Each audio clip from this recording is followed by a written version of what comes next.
धमकी व अपशब्द वापरून पत्रकारांच्या भावनांना तडा पोहोचविणारे खासदार संजय पाटील यांच्यावर तात्काळ कार्यवाही करण्यात यावी या आशयाच्या मागणीसाठी वरणगाव पत्रकार संघातर्फे वरणगाव पोलीस स्टेशनचे एपीआय अमित बागुल यांना या संदर्भाचे निवेदन सादर करण्यात आले।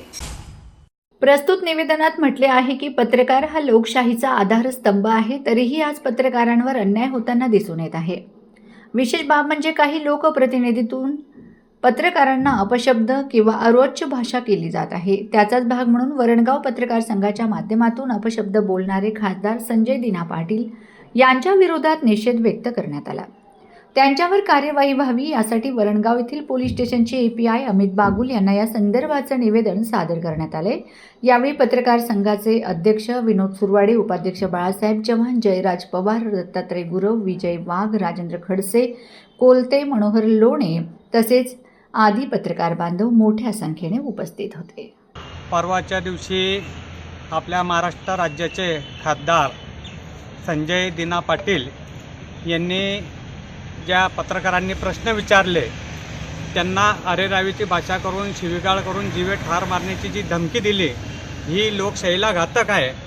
आणि यानंतर आपल्या राज्याचे मुख्यमंत्री यांनी सांगितलं की पत्रकारांना शिवीगाळ व धमकी देणाऱ्यांना जेल होईल, पोलीस कोठडी होईल, त्यांच्यावर गुन्हे दाखल होतील। तर माझी आपल्या राज्याचे मुख्यमंत्री आदरणीय देवेंद्र फडणवीस यांना विनंती आहे की त्यांनी शिवसेनेचे जे खासदार आहेत, जे पत्रकारांना दबावाखाली घेऊन जीवे ठार मारण्याची धमकी देत आहेत, त्यांचा वरणगाव शहर पत्रकार संघाच्या माध्यमातून निषेध जो करतो आहे तो कमी प्रमाणात आहे।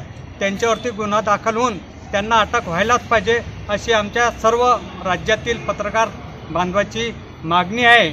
आणि यापुढे एकाही पत्रकारावरती कुठल्याही लोकप्रतिनिधींनी हा सदर दबावतंत्राचा वापर केला तर कुठलाही पत्रकार शांत बसणार नाही अशी मी या राज्य सरकारला एक सूचना देतो आणि त्यांनी त्याची काळजी घेऊन पत्रकारांना संरक्षण द्यावं आणि या जो खासदार आहे संजय दिना पाटील त्याला त्वरित अटक करण्यात यावी अशी आम्ही मागणी करण्यासाठी या वरणगाव पोलीस स्टेशनला निवेदन देण्यासाठी आलेलो आहोत।